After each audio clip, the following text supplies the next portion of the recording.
and welcome to Muscle News Weekly with me, Giles Thomas, and me, IFBB Pro, Rosie Rascal Hart. Rosie, how's your last week and a half been? Well, I've just been lying in bed.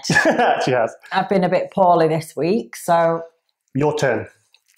Yeah, why? Oh, yeah, you were ill the week before, weren't you? Yeah. Yeah, but it's like one of those illnesses where you just can't figure out what it actually is. That bugs me. It's not a cold, it's not flu, it's not... I can't figure out if it's a stomach bug, but I feel like maybe I'm on the up again. Good. Good to hear. Well, it's been a pretty amazing couple of weeks for me and the world of bodybuilding. So should we go right into it? Yes. Let's have a look. MD Global Muscle Podcast.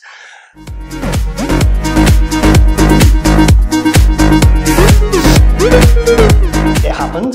Yeah. It's yet to be released because this show is going to be released on the Sunday instead of the Monday because I didn't want two shows releasing on the same day.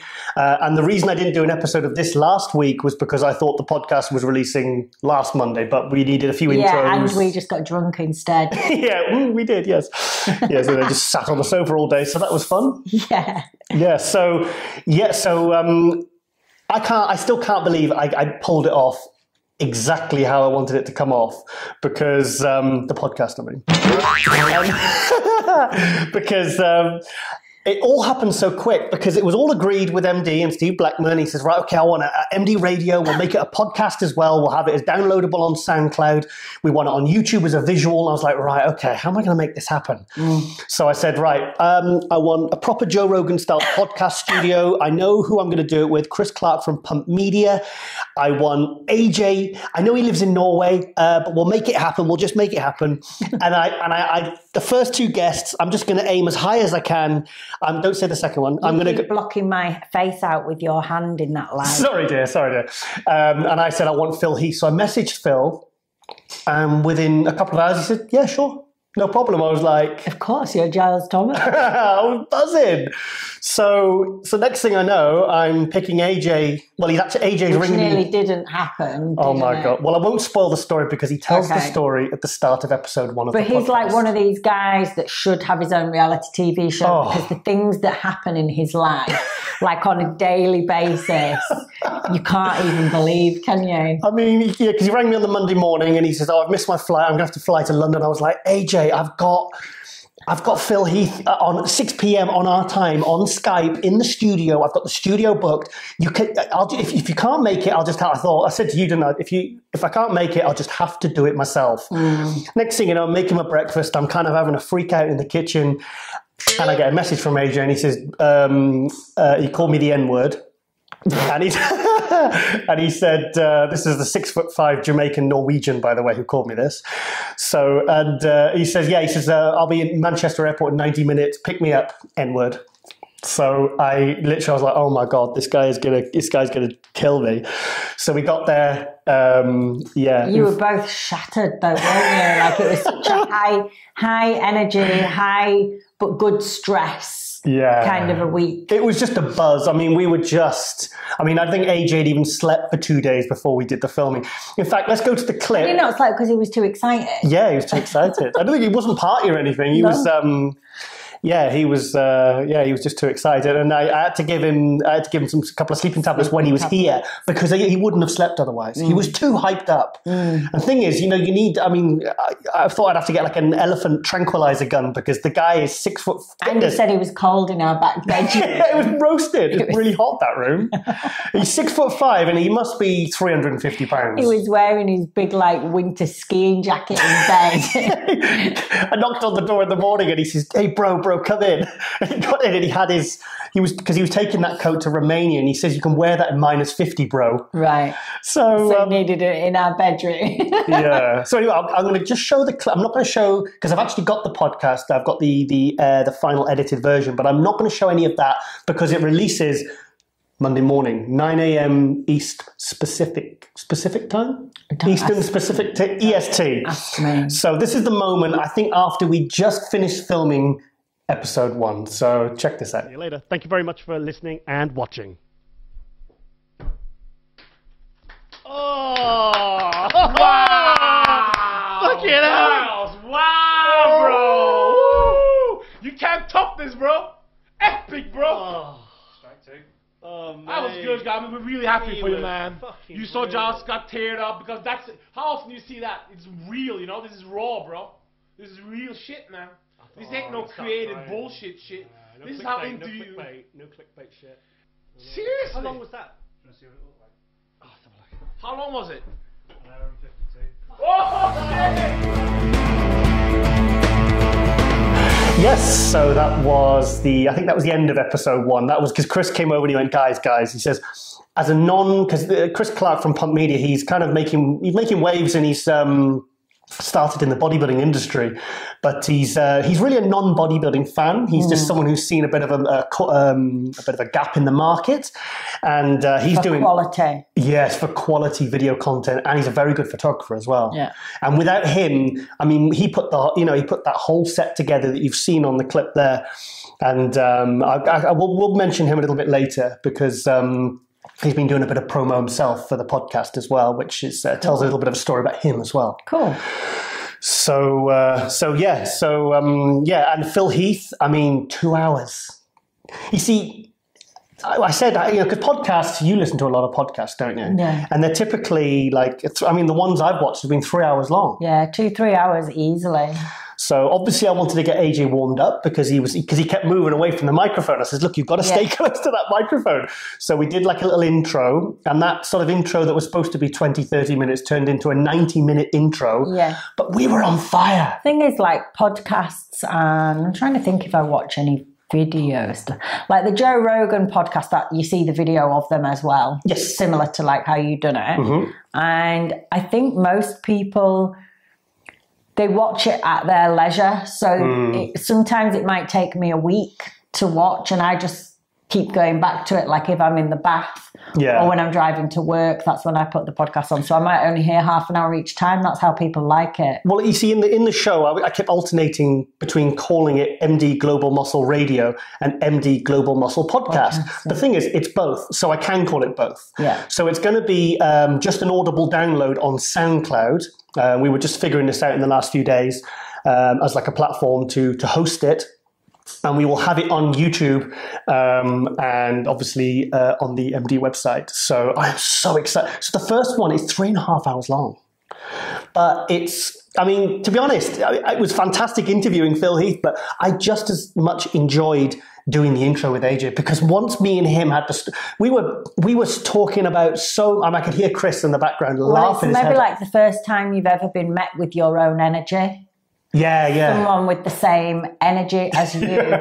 And it kind of creates a storm, doesn't it? Oh, well, I think the intro for the second episode was my favourite bit of all, because because Chris was going in the background. He said, look, when I do that, it means you've been going for half an hour. And he kept doing it. I went, doesn't matter, let's just keep going. So it was so exciting. There was such a good energy in the room. And as you saw in that video clip I played before, we were just like, whoa, we pulled it together, and Phil was... I've seen quite a few Phil Heath interviews, and I'm telling you what, it was. He actually got me a bit emotional at the end because he was kind of. It was if AJ said he reached into your soul, Giles, and it was like he was saying things about. It's like as if he knew a lot about me and AJ. Yeah. And it really resonated. You could see AJ looking at me, and I was looking at him, and I was thinking, this is like a real connection here. I mean, I know it sounds all a bit. It sounds a bit crazy, but it was just the fact. And the thing is, I think like a lot of people at the moment are going through a lot of the same things.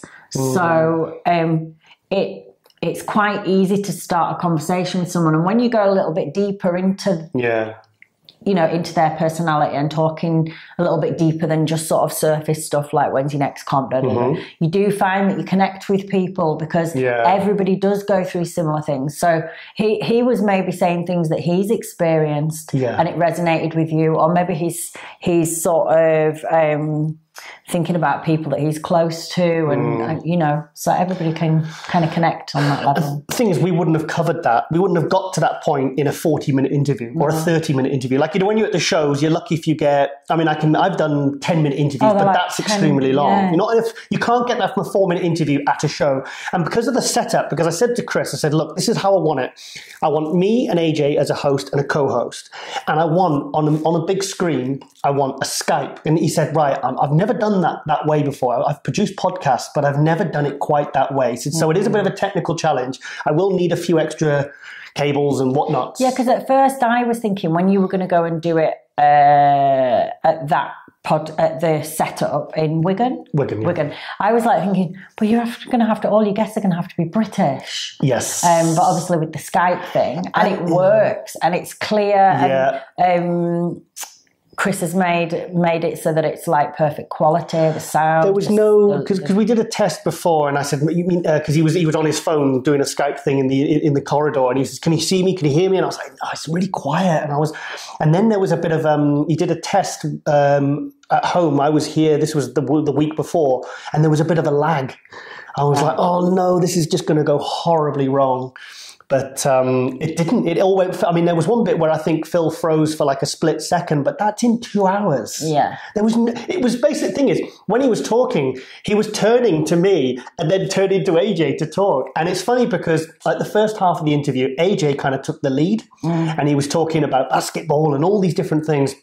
And then he kind of handed it over to me, and I kind of took the second half. So me and AJ had a really good rapport. That's what Ron Harris said. He said, you guys have got a really good rapport, a really good energy. He says, and the guys instantly warmed to you. Yeah. And because obviously, I think Phil briefly knew of AJ because he goes on the MD and the muscular development forums. So as you can tell, I'm just so excited about it. And in fact, let's go to a little Nick Vision video just as a little tribute to Phil Heath and a big thank you for coming on. So let's go to that now. I'm my worst critic. I mean, people watch a video, they'll probably criticize me, but I'll criticize myself probably 100 times more.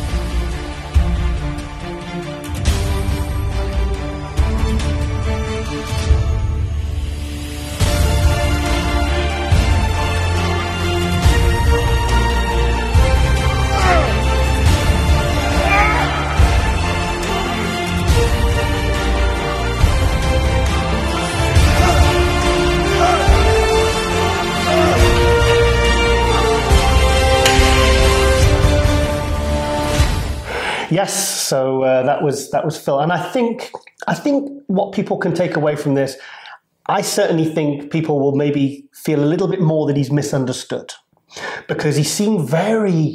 Normally, I find him quite defensive, and he seemed very relaxed and very happy in the interview, and I think he really opened up. And to be honest, his last 10, 20 minutes, I mean, it was inspirational. I mean, I found it inspirational how he spoke. So I'm just so grateful to him for that. And he's, I said to him, I messaged him afterwards and I said, look, you know, you MD, you know, you've got our full support there, Phil. And also he reveals his next contest plans as well. So yeah, really good. So please check that out.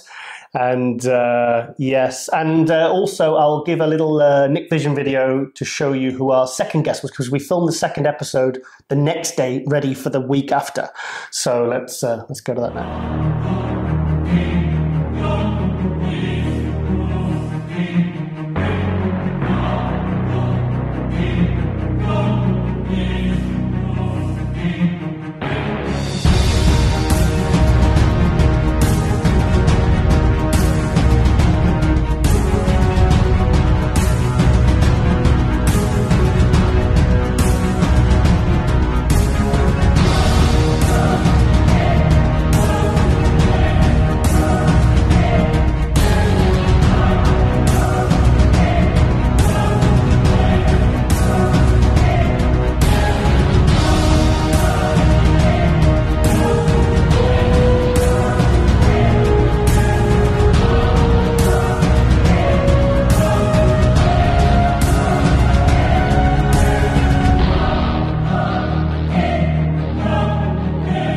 kid from Wales who had a dream, and that dream was to be on this Olympia stage. I know I'm here. I sacrificed so much. Everything in life, if you want something, you've got to go for it. I left my family in Wales to come to America, slept on a sofa, all to pursue this dream. I know this dream is a reality. And again, like I said, I've fallen many times, but I've gone back up, I've dusted myself off, and now I can say that I am the American dream. The American dream is alive. I'm living it. My last show, I've achieved so much through bodybuilding to now have an amazing house, an amazing life, a beautiful family, all through bodybuilding. Again, guys, believe to achieve, dream big. Don't let anybody talk you out of your goals and your dreams. I was told more times that I'd never do this, and I did. You have to believe. Yes, so it was Flex Lewis. Yeah. Flex Lewis doesn't do interviews like this. He doesn't do podcasts. He said, I've never done them before. He said, but you and me have been friends 15 years. He said, absolutely 100%. He was excited, wasn't he? He was excited, yeah. And it's funny because it's funny how different people can take different things from these podcasts, because we had a really random talk, because we go right in detail, things I didn't know about Flex, like when he was a child, like 12, 13, and he had like an entrepreneurial streak even then. Anyway, so it led on to a talk about pigeons. Okay. And you could see AJ looking at me and think, what are you guys talking about? And he looked really bored. And then Chris said afterwards, he says, Giles, he says, I'm not, as a non-bodybuilding fan, he said, I loved all of that. He says, but the best part, I love that bit when you were talking about pigeons. I said, so you got AJ that hated it. The random. And Chris was like, I absolutely loved it. but Chris said, he said, look, Giles, he says, the secret with any podcast is to be able, it's like for you, if you went onto YouTube, selected one at random, complete random, and you found it engaging, enjoyable in a subject that you're not even interested in, then you've made a good podcast. He says, and he said afterwards, he says, I've watched them all back. He said several times, I've had them play, and he says they've had me laughing. Yeah, he says the knowledge you guys have got, the energy. Yeah, and it's also someone else in the industry, because I said I mentioned two really, really big, stupidly big names that I want to get as future guests. And he said, this person, I won't mention his name, and he's like a big, AJ calls them the higher ups. And he said, look, Giles, he says, I've been involved in these things before. And he says, and every now and again, you will hit a home run with a really big guest. He said, but the guest he said he called it a Band-Aid. He said, the most important thing, he said, is you and the co-host. That's what people be tuning in for every single week. He says, so if you can get the big guests, are fantastic, but don't worry if the name you've got isn't as big a guest, because the good thing about those guests is that people won't know as much about them. So, yes. So anyway, good work. Thank you. Yes. And then obviously AJ then went off to Romania. He missed his flight. I dropped him off 3 hours early at Manchester Airport. He went via Russia, then Istanbul, and then ended up in Romania. Finally ended up in Romania, and he did a fantastic job covering that show. He just was non-stop. And he seems to be like, he's just like wild at the moment. Yeah. Instagram is off the hook. I think every single post on my Instagram feed is him, and it shows personality. He's supporting people, he's pushing people. And the thing is, we need more people like that. We need people like doing shows like this and putting out content, positive. And it's like Flex, like Phil said afterwards, he said, messaged me, he said, I really appreciate you guys going easy on me.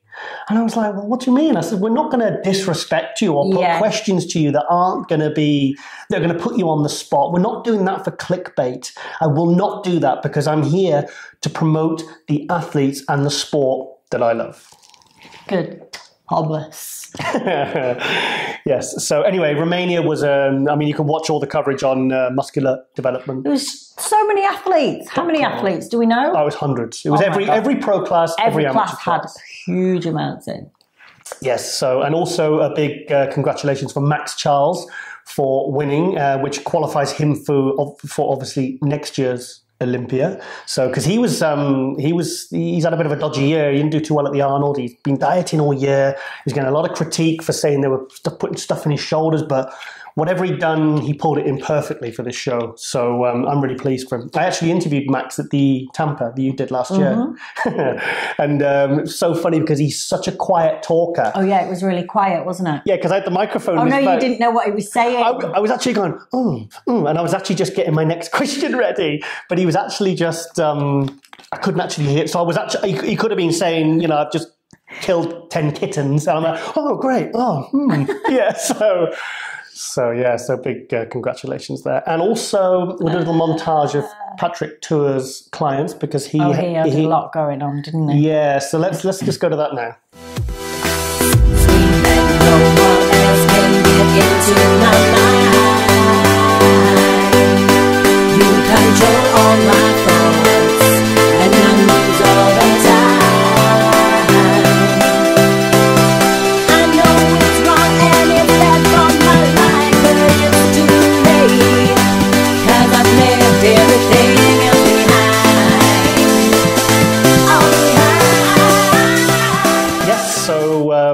Yes, it was also very good to see Aramis. Now, Aramis only took 12th place in his first pro show. But they were happy.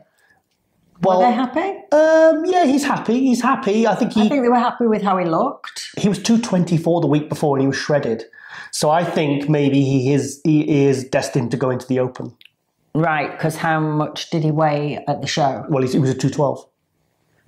And he was 224 shredded. Yeah, even when we saw Aramis in Cyprus. So he came in with was he a bit squishy then, compared to what he looked like the week before? He just looked a bit dieted. Yes.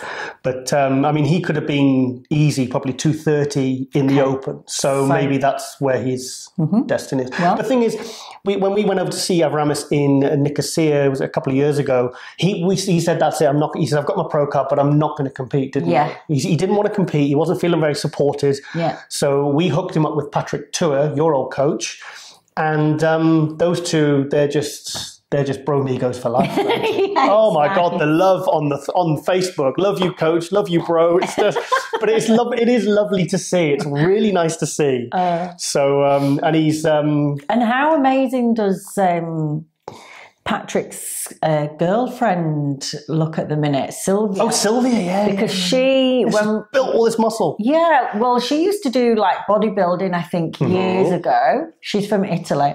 Years ago, she did bodybuilding, and then I think she took a bit of time away, did a bit of bikini. I think she was thinking maybe wellness, but then over the last 6 months, year, she's put on some serious muscle again. Shoulders and everything, yeah, she's looking really good. But looks crazy good. Her legs are really good now. Yeah, her legs really were always good though, even when she was smaller, but whoa, crazy shape. Impressive. So very good. I won't go over the Romania show because there's too much to cover. And AJ, go to the website, have a look at all the videos AJ did. He put out an unreal amount of interviews, and for his first time doing interviews, bloody fantastic. Fantastic, bro. Yes, bro. You got this, bro. I started calling Giles bro. You don't like it, do you? No, I'm trying to stop saying bro because I like to say mate. I like to be British. Mate. So anyway, AJ's coming back over again. I've been speaking to him all day. He's badgering me all the time now. So we're just lining up our guests because I think he's going to fly over every 2 weeks, and then we're going to go to the studio in 2 days and film 2 episodes because we have to do an intro, go for a break, come back, and then we have our guest. So I think if we can get the next 2 guests, which I'm feeling very cocky at the moment because I got Phil and Flex as my first 2 guests. The next 2 guests, they'll be good ones as well. So, so stay tuned and make sure you log on. And I really hope you like this podcast because we're putting a lot into it and we've got some fantastic support from high-tech pharmaceuticals there. It's going to be amazing. Yeah, so it's Ron Harris said, Giles, this is taking MD to the next level. So not too much pressure. Because the thing is, he has actually watched the first one because I sent them in 2 pieces. And he said, Giles, it's absolutely brilliant. He says, the sound, lighting, the set. You've actually got a set. He said, this is amazing. Instead of our conservatory with a treadmill behind. Yeah, with a treadmill. And the cats coming in. Yeah. So, yeah. And also, what about this Natalia? Her Instagram name is Amazonka, but this is her actual real name. Oh, yeah. I've seen pictures through the year And I just laughed because I just assumed they were photoshopped. Yeah, she is little Miss Big Photoshop. She's crazy big, isn't she? But I saw some pictures. I think it was Natalie Schmidt showed me some pictures of her like a year ago to show me her shape because of how big she is, but yet with a small waist and like actually a nice shape. It's a beautiful shape. Her quads are ridiculous. Her face, it looks like a figure girl or a bikini girl. I mean, she's absolutely incredible. How tall is she? I don't know. But she's a champion powerlifter, arm wrestler, bench presser, squatter, deadlift. She's set records in all of them. She's like designed for this, isn't she? God, she's amazing. But I'll tell you, when she nails her condition, I almost wish they could bring the Olympia title back for female bodybuilding just so she could go and win it. For that. Because if you think about, say, someone like, oh shit, I can't remember her name.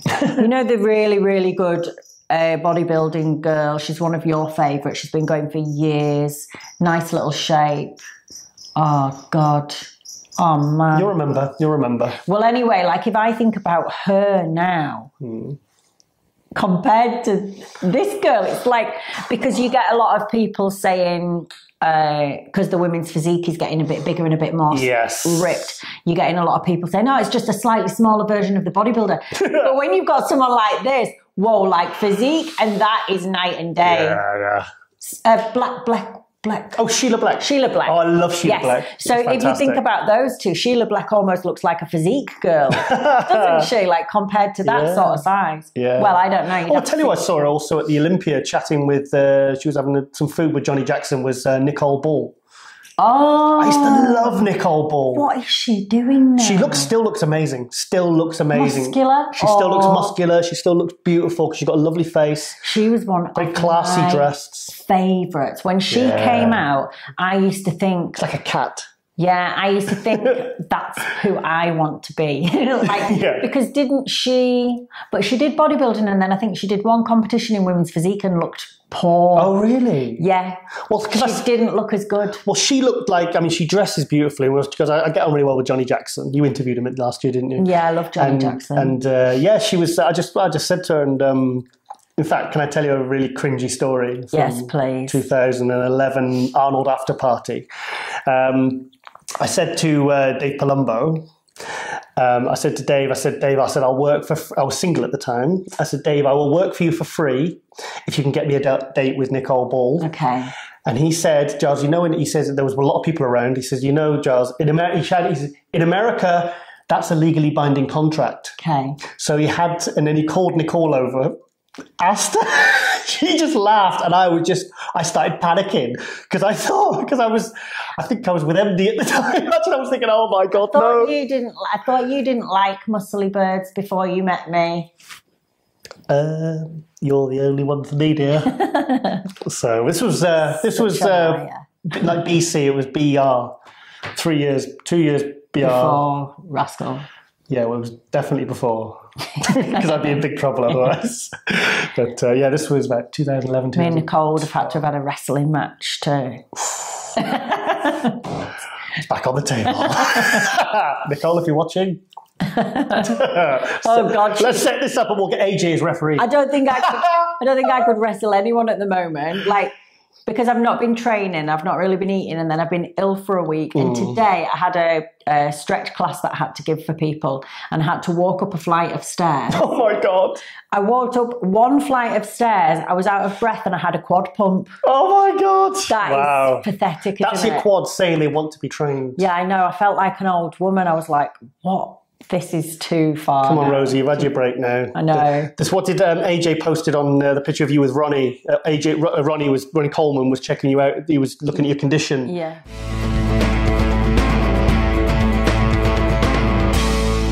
What he says, the streets. The streets are waiting. The streets are waiting for your return, Rosie. So, sorry, let's go back to, I want to quickly show some pictures, a little montage of pictures of Natalia Amazonka. Okay. And you've got to look at the picture at the end of her stood next to William Bonac, who guest posed. Okay. This is hilarious. Check it out.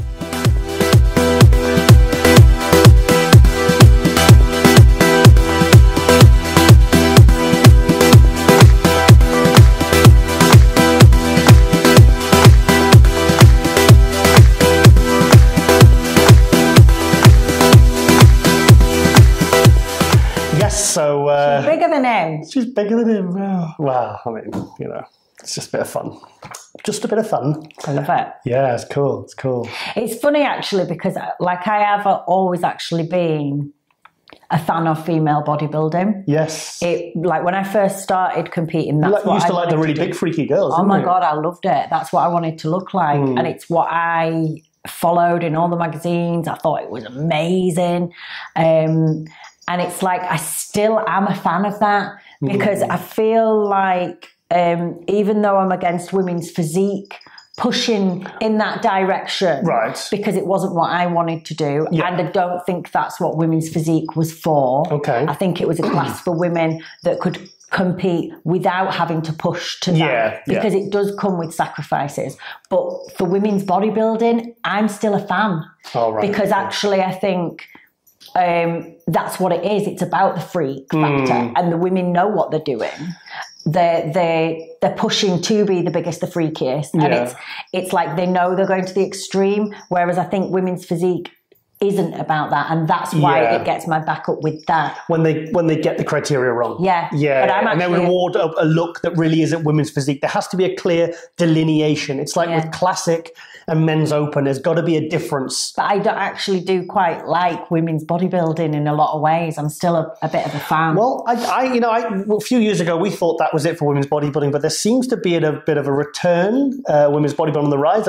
Tim Gardner always has female bodybuilding and women's physique, at least at all his pro shows around the world. He's a big supporter. Is it Jake? I forget the last name. He's the one putting big prize money up, and he's and it's good to see. And Linda Murray's at these shows, and what you also find, most of the female bodybuilders, the hardcore female bodybuilders, are the nicest people you will ever meet in your life.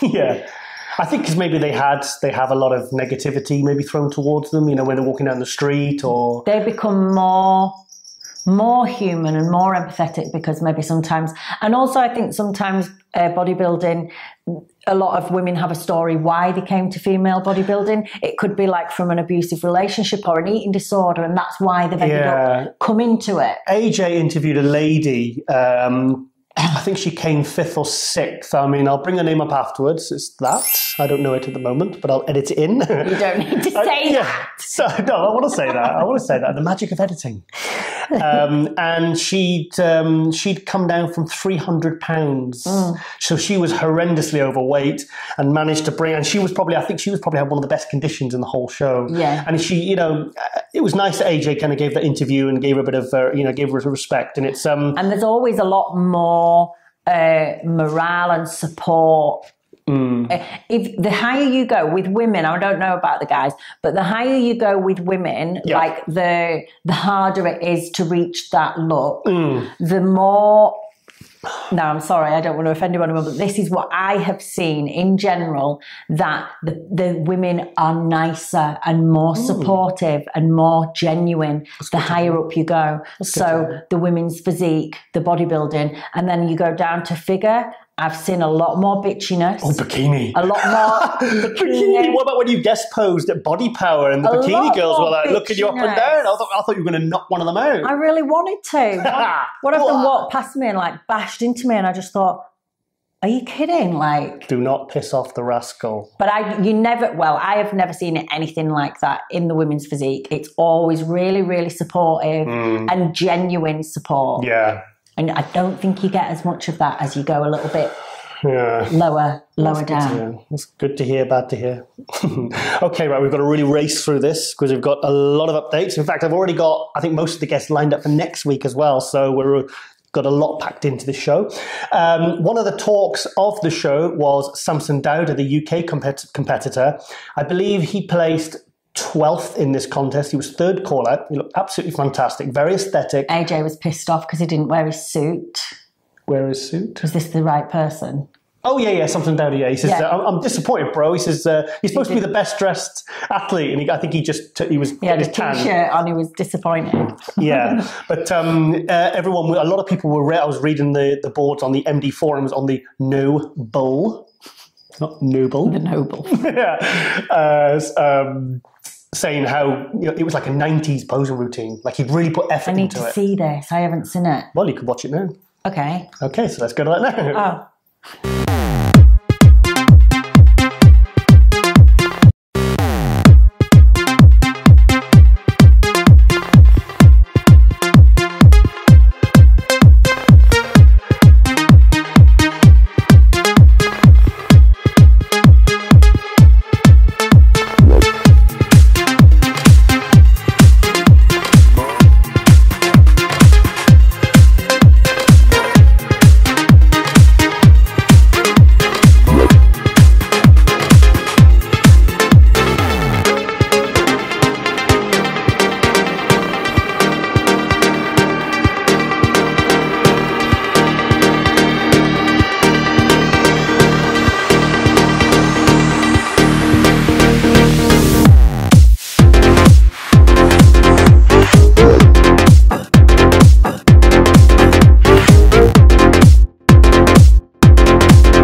I'm standing here and it's you that I miss.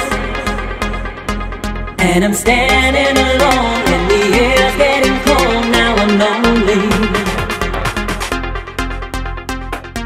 You walked and I waited for you to turn back, and I missed it. Yes, so that is proper 90s Beautiful posing aesthetic. It's almost like he's like kind of like a Sean Roden style, where he's bringing a classic look, a classic posing presentation. He's bringing that to the open class. I was a bit surprised actually he got 12, but I mean there was it was a really stacked show that the open at Romania.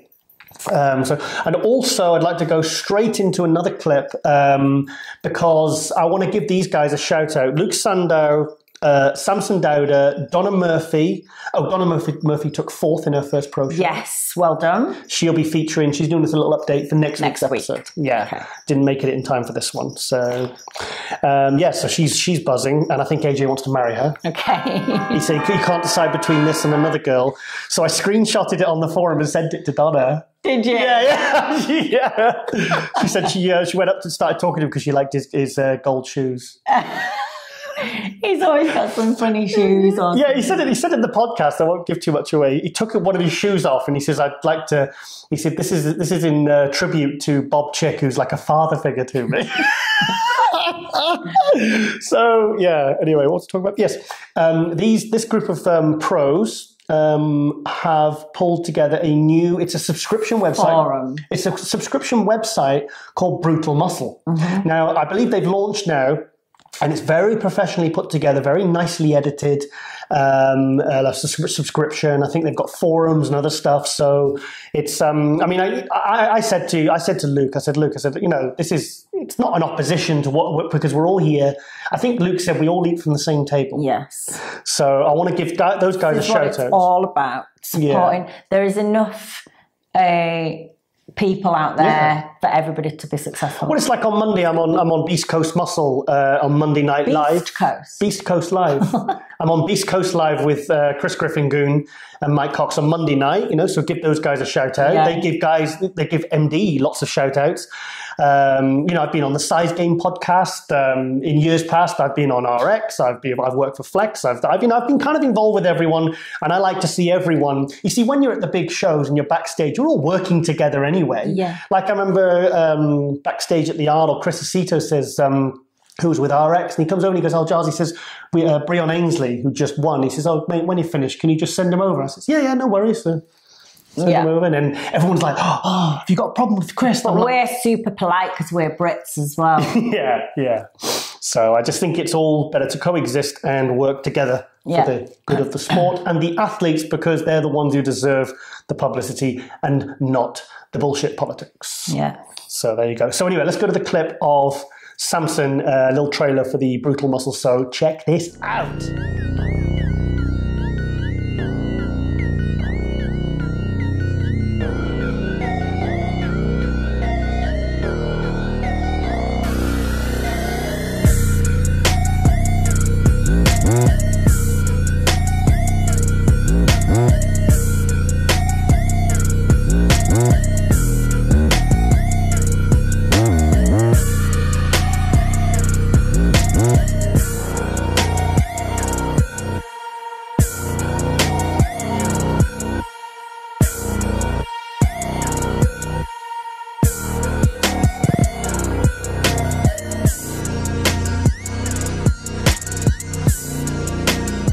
Yes, so that looks absolutely fantastic, and I wish those guys the very best of success. Best of success, biggest of success. Best of Bestest? Bestest. Anyway, excuse me. Sometimes you say stuff and it just doesn't sound right. It doesn't sound right, does it? No. So, right. Okay, let's go straight into the next update. Okay. This is an update from, cat hairs, Luke Sandow. IFBB Pro on the rise, doing very, very well this year. And obviously he was in the last episode 31 of Muscle News Weekly. He was shifted. That got a really good response, the training footage. I think we need to put more training footage. More training footage. That's what I'm going to reach out for to the pros, because I think, and the amateurs, because I want to see more. They want to see more off-season training. People want to see the freak. They want to see the body. Yeah, if you want to go back to last episode, you'll see Luke doing barbell rows, pretty strict, with 5 plates aside. 500-pound barbell rows. Imagine if I tried to lift that now. You'd snap in two. Your arms would come out the socket. I feel like I'd turn into Theresa May, just like, and stuck like that forever. Just for the American viewers, Theresa May is the British Prime Minister. Anyway, so yes. Yeah, so so Luke Sandow, this is the update he missed last episode. So let's go to that now. Hey Giles and Muscular Development. I'm IFBB Pro Luke Sandow from the UK. Giles has asked me to come on here and just kind of fill everyone in what the plans are for 2019 season. So I've actually already started my contest prep. The goal, pending the invite, is the Arnold Classic in Ohio next year even. Goal being top 6. I definitely have faith in myself that it's possible. I got top 6 in Australia this year, not looking even 100%. So myself and Chris Cito have been getting my weight down and trying to get rid of all the fluff for the last few weeks. And I'm probably in the similar position now at 14 weeks out as I was at 10 weeks out of Australia. So I'm way ahead of where I normally would be. So I wouldn't even say I was ahead of where I should be. I'm actually just in a better place, because in Australia I could have been harder in Australia. So with those extra 4 weeks to nail it in, I think we're in a good place. After the Arnold, there's 4 weeks after is the Indy Pro, and I was 3rd this year. I got 3rd behind Charles Griffin and Steve Kuklo. So my goal would then be going on to win that show and improve on my placing there. It was a great show. I just need to get that condition nailed. That's always been my priority, but in 2015 I told everyone I was going to come back and win the British and win the overall, and everyone laughed at me and said, no, it's not going to happen. And I worked my arse off the entire year, and I proved everyone wrong, and I won the overall. And I'm more tunnel vision focused now than I've ever been. Because this year kind of ended badly. It started well, ended badly, and I'm seeking vengeance, if you can even say that when we're just going up on stage in our pants. But I've got a lot to prove, so it's personal, and obviously I want to just do well, because it's something I've been working towards for years now. So Olympia, that's the goal. Make it to the Olympia this year.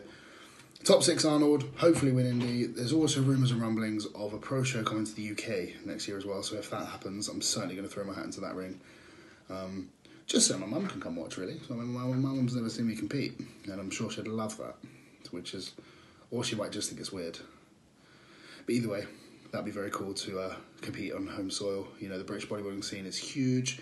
the amount of pros we have in this team. We've got Nathan Diasha, Sassan Harati, myself, James Hollingshead. I mean, we're just the guys that are active. We've got Samson Dowder, we've got Jamie Giles just turned pro, Mark Hector, and I'm sure I've forgotten a couple of guys just because there's such a rich pool of talent in the UK. So hopefully we can all compete together and may the best man win. So until next time, guys, thanks for having me on, and thank you, Giles, for asking me to do this. You guys can message me on Instagram at Luke Sando or contact me there or whatever. So, yeah, thanks very much, and I will speak to you. Yes, so 2019, I believe, is going to be a fantastic year for British pros. You've got Luke, James Hollingshead still looking pretty massive.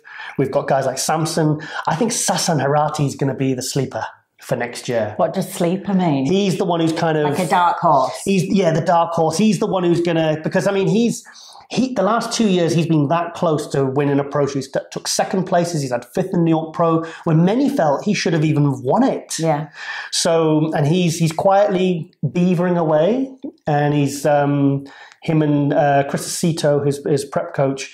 I believe. Yeah, I've got a feeling. I think he's going to pull a Nathan Diasha.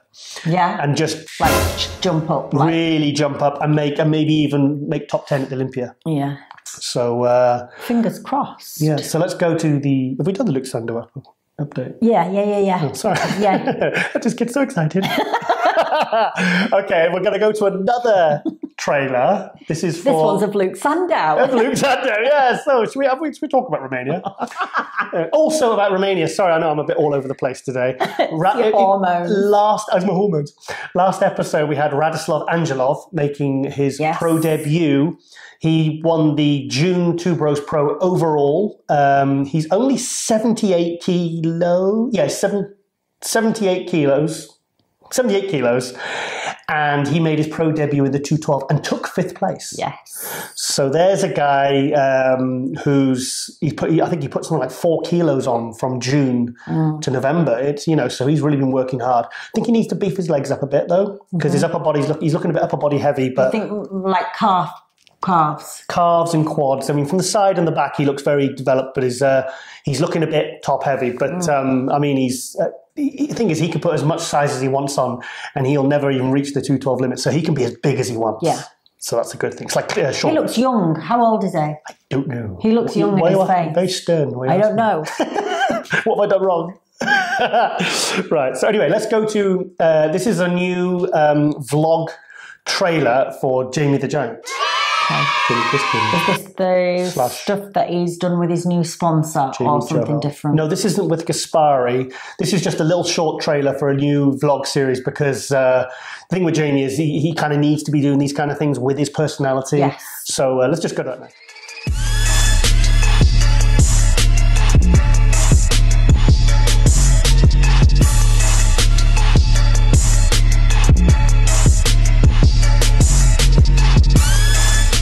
Yes, so always want to give Jamie a shout out. In fact, I think I'm going to have to get him on as a guest.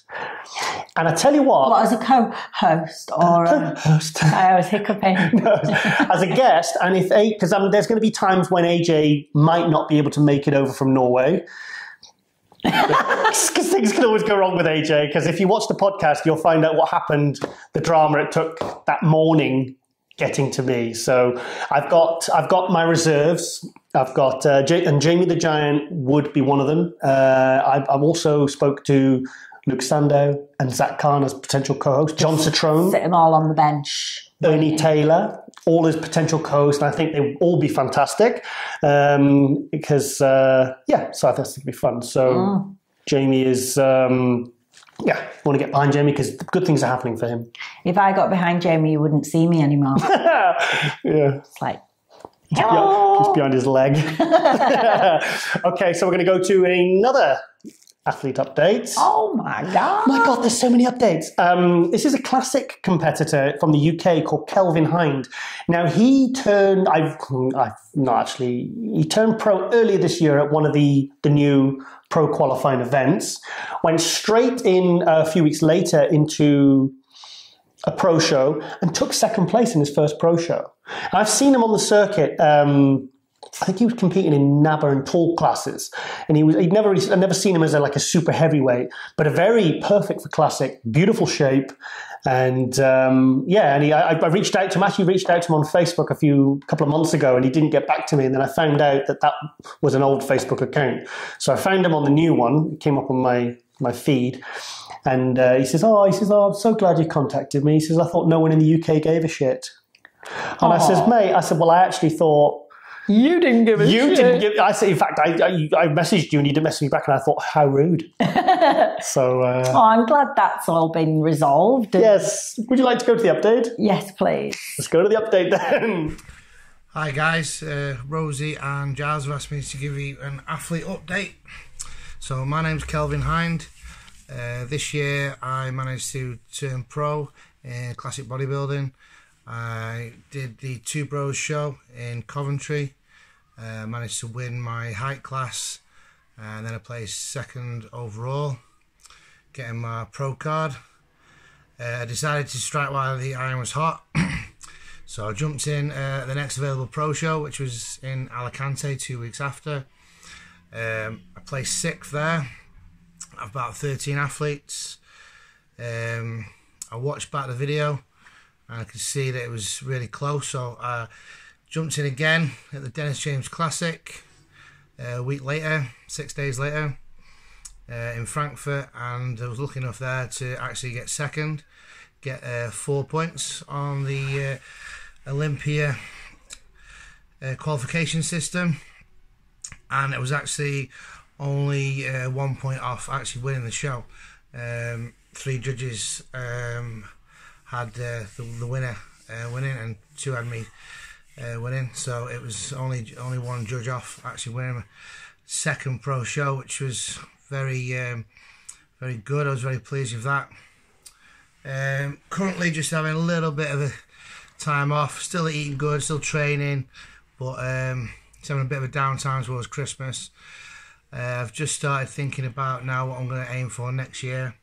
I've decided I'm going to try my best to try and qualify for Olympia next year, so I'm looking at a couple of shows in maybe April and May, something around there, unless there's going to be one in March. There's rumour there might be one in London, so if that's the case, then I might jump in on that one, less travel expenses.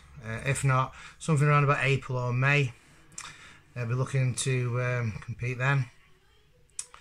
I was competing at around about £216, which gives me another £6 to play with for my height and weight ratio. If I can add to my frame, I will do. There's got a couple of areas I'd like to improve on, arms, back especially. So if I can add a couple of pounds, then I'll try and do that. But I'm going to try and keep the same package, keep nice and tight and nice and lean, and not just come in on the weight limit for the sake of it. Because at the Two Bros, where I had to actually be 212 pounds, that forced me to get in the best physical condition I've ever been in. So I definitely think that was a good move, really. So I've never really had a weight target, being in Class 1 bodybuilding for the last sort of 5 or 6 years. Competing against the bigger guys, maybe he's always trying to come in a little bit fuller rather than focusing on just getting 100% dialed in condition. So definitely think the classic physiques suited me. It was my first attempt at it, and I managed to do well, so I'm really pleased with that. And I've also been speaking to one of my mates, Neil Cranwell. He's looking to do, I think, the pro show in Pittsburgh, where you can get a pro card in the Masters division.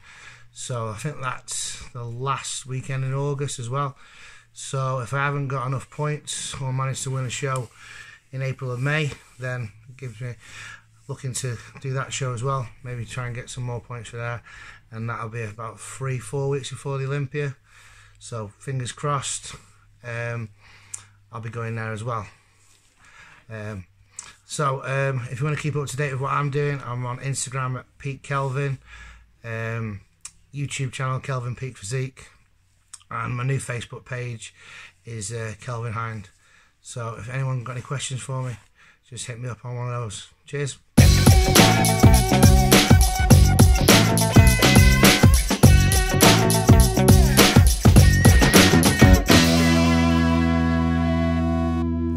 Yes, so, and obviously you've seen a little bit of training and posing footage there of Kelvin Hind.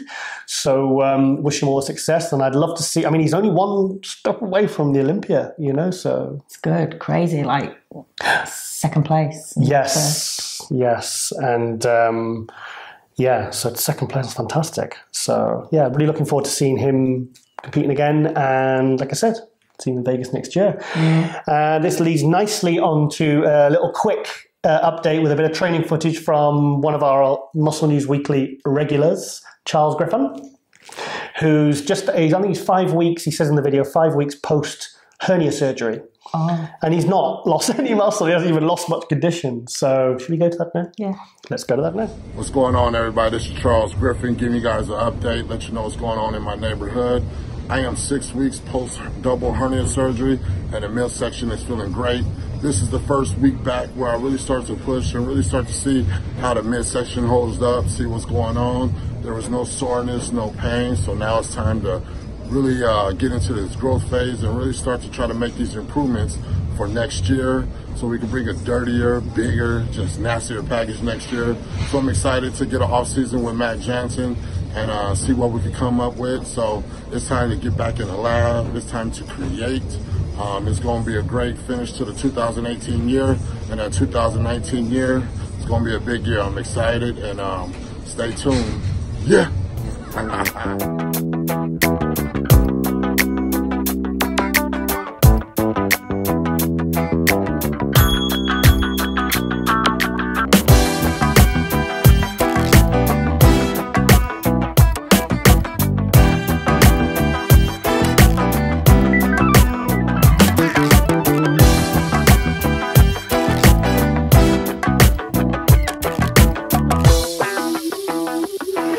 So he's like just started training again.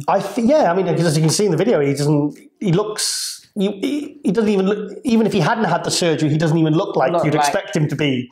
Like he's yeah, so crazy. People's bodies are crazy. Yeah. We've just got smaller and smaller, haven't we? Because we have not, especially me, I've not been training at all, but Giles hasn't been training that hard. I had a good session today, a good shoulder session. It's because somebody was in the gym that I don't like.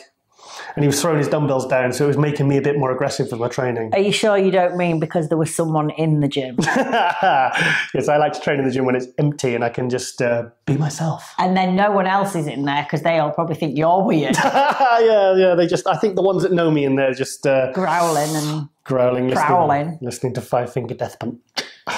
Yes, so there you go. Oh, there you go. Oh, no, Lee. Okay, right, we're going to go to another little quick update, and actually it reveals something interesting about the qualification system now for the Olympia. Okay. This is from another classic competitor from Holland, Wesley Vissers, with a cool voice. So should we go to that? Yes? Okay. This is Wesley Vissers from Vintage Genetics. And I'm a classic physique competitor and actually did the Mr. Olympia this year. Obviously my placing wasn't where it was supposed to be, not as I expected it to be, but I did learn a lot of new information about myself, about how I'll be going into the next contest. Because right now I am in the preparation for another contest, the Arnold Classic Ohio, which for me is the ultimate competition to compete in because Arnold Schwarzenegger himself will be there, rewarding the prizes for the number winners. So, of course I'm going there to win, and of course, since there is a new qualification system, you win 20 points if you win first place. And this time you don't automatically qualify anymore by winning a contest for the Olympia, but there's a point system now.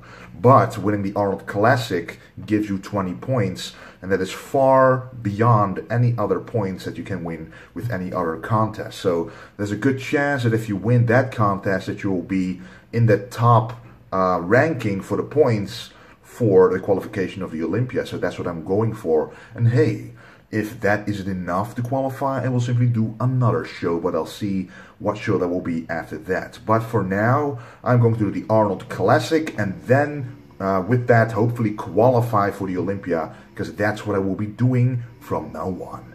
Anyway, guys, there's still very nice selling going on vintagegenetics.com. I'm wearing the new hoodie pullover, as you can see. A very nice material. It's my clothing line, so if you're interested, check out www.vintagegenetics.com to check out the vintage and golden era and classic bodybuilding clothing line if you are interested. Anyway guys, I want to thank you for watching, and don't forget to stay Yes, so Wesley's saying that if he wins the Arnold, it's a point system now for qualifying for the Olympia, so you don't necessarily get a qualification through to Olympia. So if he wins the Arnold, like he says in that video, he gets 20 points, which is like it's going to be hard not to get there, wouldn't you, with that? Yeah, I think they're trying to put a cap on it now. So, like, if you won another pro show, you might not get to the Olympia. Yeah.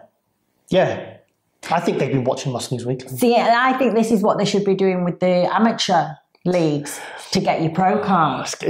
I think you need to be built. You need to have built up enough points to show your.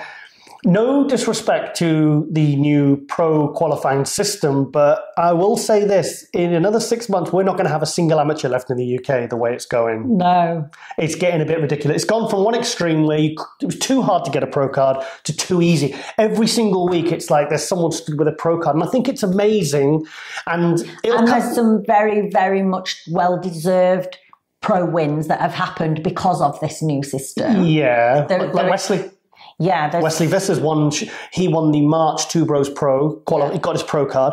Went to Chicago, won the pro show. And Donna, if she's getting fourth in a pro in her first pro debut, then it's kind of proof that that person is really ready for their pro card. Also, other Brits actually. Sorry, going back to Romania, 11th place, if I'm right, was Gemma Lancaster. She featured in 2 episodes ago, and the Brit Linda Gartside she placed 14th. So I mean, these are big lineups. And Corinne, I can't remember what place Corinne got, but I heard that Linda was told she needs to be much bigger.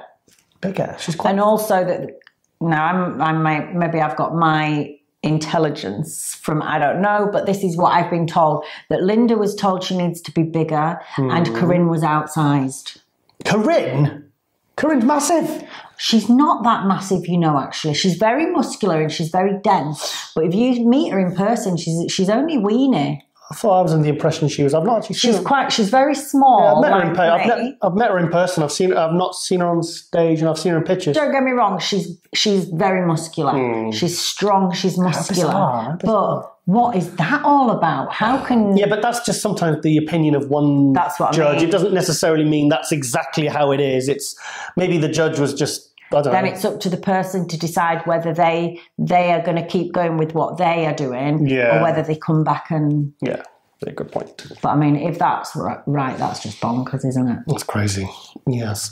Okay. I also want to give a little plug to. Obviously, this show is brought to you by the Rosie Rascal supplement range, and we did a little Black Friday deal, didn't we? We did, and it was like going out like hotcakes. Yep. Should we little flash there? And then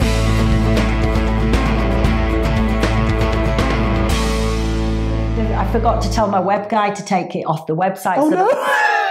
So like a week later, people were still out. Lost money. No, it's good. It's all good. But yeah, it went well. So good. We've got to do some video as well for the Mighty Me. This is actually the empty packet because we've got none left. We've all gone out. So that's a fat loss for ladies. Non-stim fat loss, yes. And I use it because it's got a lot of berberines, which is good for my blood sugar. Yeah. So, yes. Okay.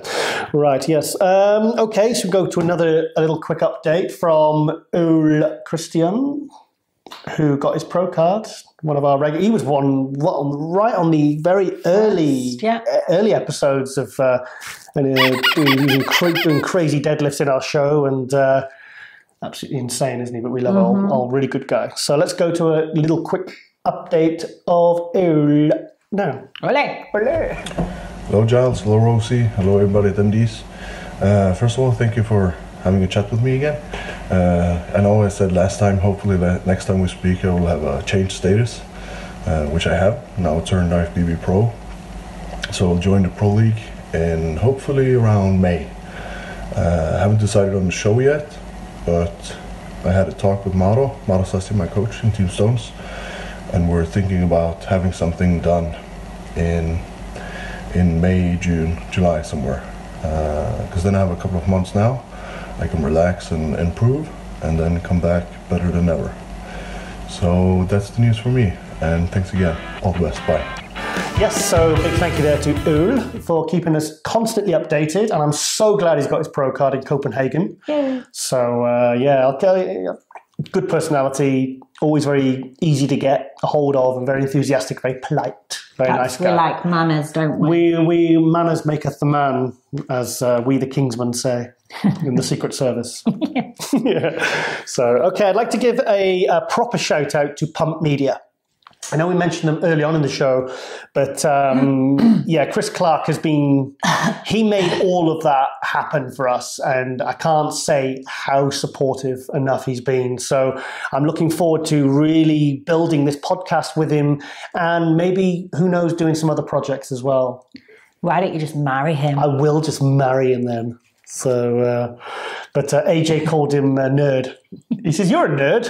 Chris just laughed. He says, AJ was saying, people like us, we need nerd friends. We need free. AJ rang me yesterday, actually, was saying he needed, he says, because I told him he hadn't squeezed his video properly into the thing. I said, you've got to press the arrows on the bottom left. And he says, oh no, he says, hard becoming a nerd. So anyway, back to Chris Clark. So Chris has been put this article in a regional newspaper. So I'll get that now.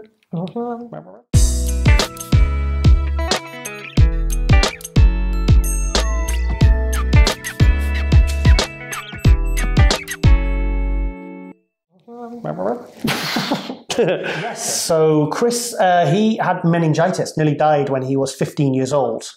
And I think you say he's lost a couple of, he'd lost a couple of fingers, halves of fingers.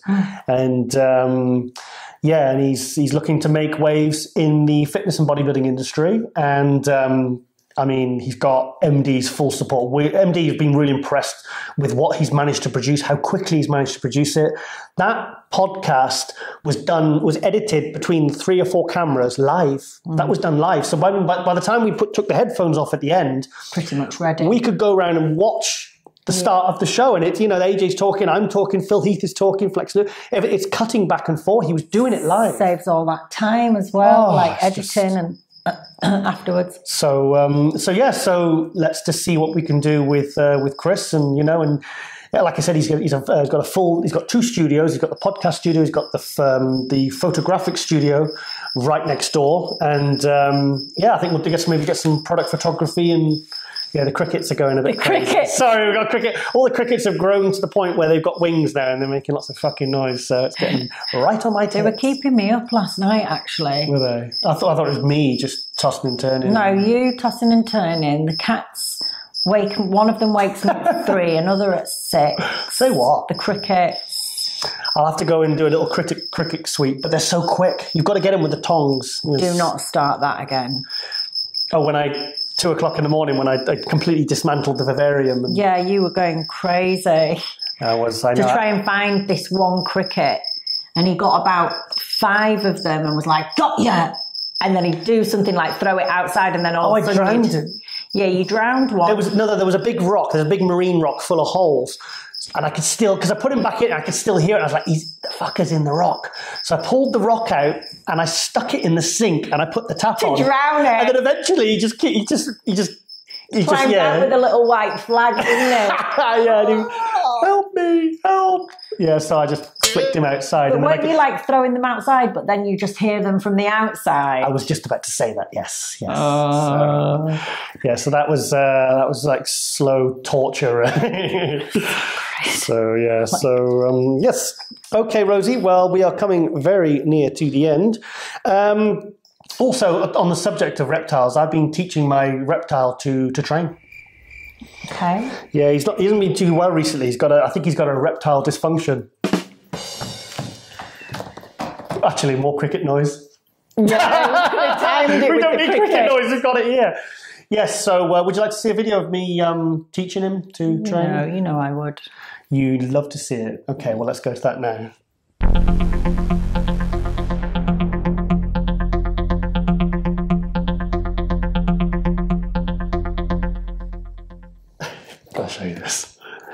blood racing through this.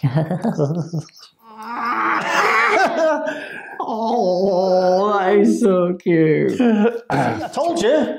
That is so cute. Do little press-ups. In fact, I've seen my desert iguanas do that. Your desert iguanas stand on their back legs as well beg for food. Yeah, if I'm going to feed them afterwards, actually, because they need feeding. Well enough. Yes. So, also, Rosie, I've got you seem to have a bit of an issue with me with the way I dress. Now, Rosie thinks I dress like a teddy bear. A Victorian teddy bear. So I say we let the viewers decide. Okay. So I'm going to have a look at this picture and tell me if you think she's right. I'm not sure how you're going to tell me, but I'm sure you can. So let's check it out.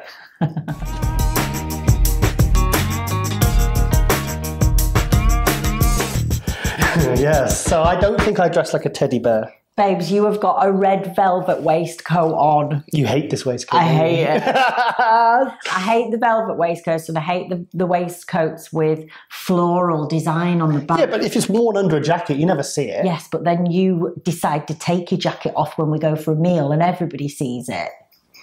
No, I don't. You do sometimes take your jacket. If we go Nando's, you take your jacket off. Okay. Yeah. Ooh.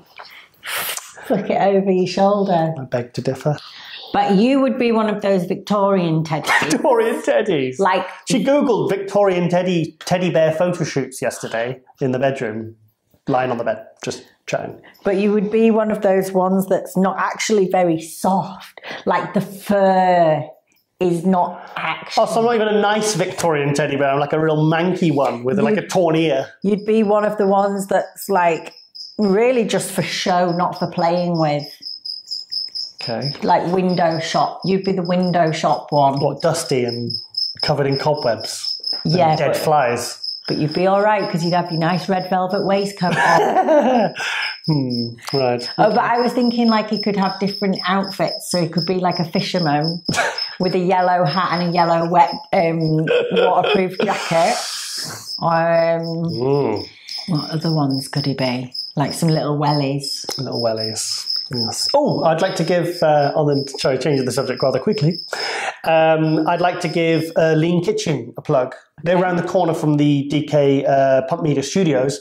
Okay. And it's like they do like a food prep service. It's owned by a guy who owns his own supplement company. Is it just like a shop or does he do like online? It's a restaurant. It's like a restaurant. But is it a chain or? No, he's just got one. It's really nice. I'll show you the video now. It's me and AJ, we went there. After every time we'd done the first segment, we'd go and have food. And then after we'd done the second segment, we'd go back again. And take a look at this food. It's absolutely amazing. And like it was all, like on the counter, it wasn't chocolate. It was all like protein bars and protein shakes and green tea and black coffees and like health drinks, you know, and the food's all made to really, why don't we just show it? Go. Check it out.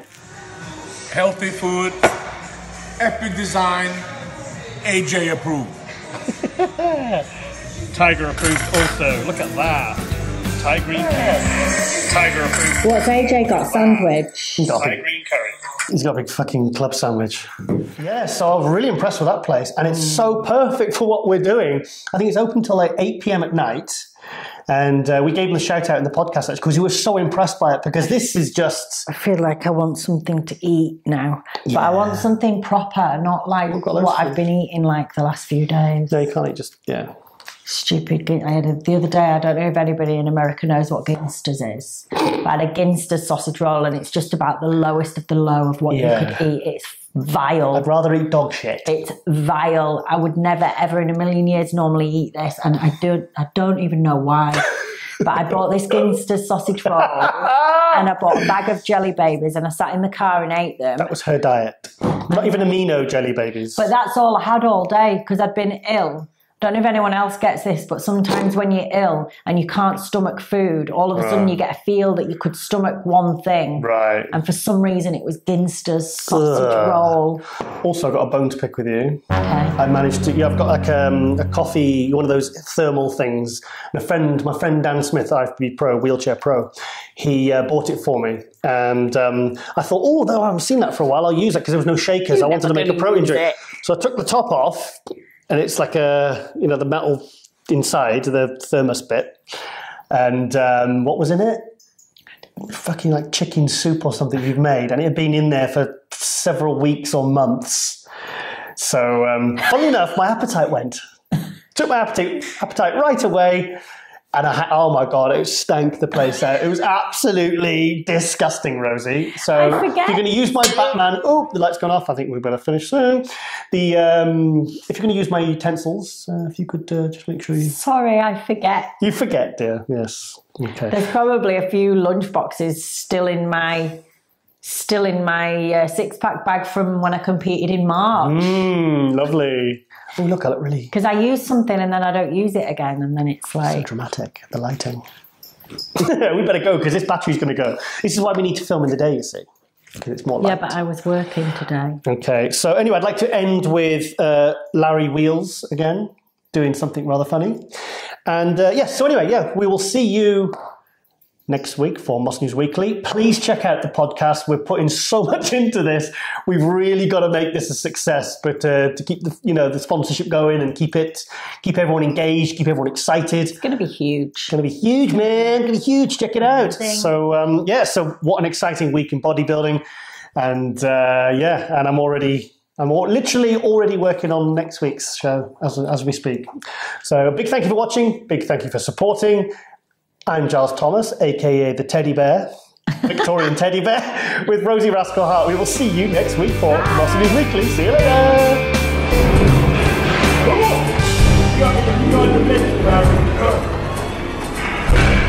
Get it,